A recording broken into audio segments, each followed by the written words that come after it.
Hello প্রিয় বন্ধুরা, কেমন আছো? আশা করি সকলেই ভালো আছো। আবারও চলে আসলাম নতুন একটি গল্প নিয়ে। গল্পটি শেষ পর্যন্ত শুনলে তোমাদের দাঁড়িয়ে যাবে। অঝোর ধারায় বৃষ্টির নামে কল কল করে নিচে পড়ছে। বৃষ্টির সাথে মানুষের অনেক মহব্বত আছে, একটি আকর্ষণ আছে। গম্ভীর হয়ে যায় মন, প্রেমিক প্রেমিকার মন চুয়ে যায় অজানা এক আকর্ষণীয় লোভাতুর চাওয়ায়। আমি 23 বছর বয়সের যুবক। আমার আজ মনটা কেমন করছে। বারান্দায় বসে বসে নিতর দেহে বৃষ্টির খেলা দেখছি। মন জুড়ে চিনচিন করছে। বড়ই একা লাগছে। কিছু একটা আমার নেই। আমার কিছু একটা চাই। ভাইয়া, কি করছিস? আমি হম্বিতম্বি করে চেয়ে দেখি আকাশি নীল টি শার্ট পরে আমার গা ঘেঁষে দাঁড়িয়ে আছে আমার ছোট বোন কান্তা। আমি মুখ তুলে বলে বসে আছি। বৃষ্টি দেখছি।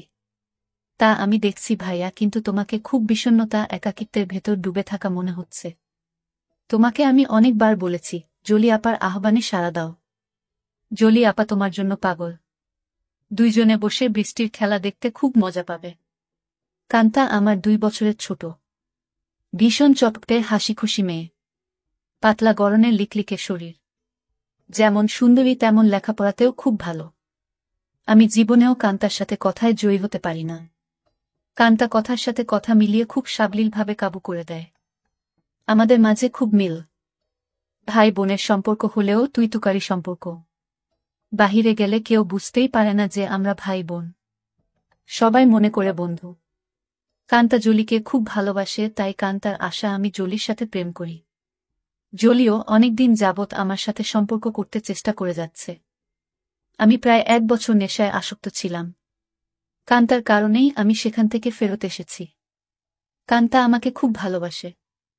মা আমার নারী আন্দোলন করে, যা আমার পছন্দ নয়। নিজেকে প্রচার আর প্রসার করায় আম্মা খুব ভালোবাসে, তাই নিজের টাকা খরচ করে আন্দোলন করে, কিন্তু নিজের অনেক ভুল নিজেই দেখে না। সন্তানের উপর অধিকার আছে, তবে তাদের দেখার সময় উনার নাই। আমরা ভাই বোন ছোট থেকেই কেয়ার করি না আম্মাকে। আব্বা খুব ব্যস্ত ব্যবসায়ী মানুষ। তিনি আমাদেরকে টাকা দিলেই সব দায়িত্ব শেষ, এমন ধারণা পোষণ করেন। দেশ বিদেশ ঘুরে বেড়ায়। মা বাবার মধ্যে তেমন কেমিস্ট্রি আছে বলেও মনে হয় না। আমরা দুইজন নিজেদের ভুবন সাজিয়ে রেখেছি। আড্ডা মারা, বাহিরে যাওয়া, ঘুরে বেড়ানো সব আমরা একসাথেই করি। কান্তা আমার ঘাড়ে হাত রেখে বলে, ভাইয়া, জলি আপা খুব ভালো মেয়ে। তোমাকে সুখী রাখবে। হ্যাঁ বলে দাও।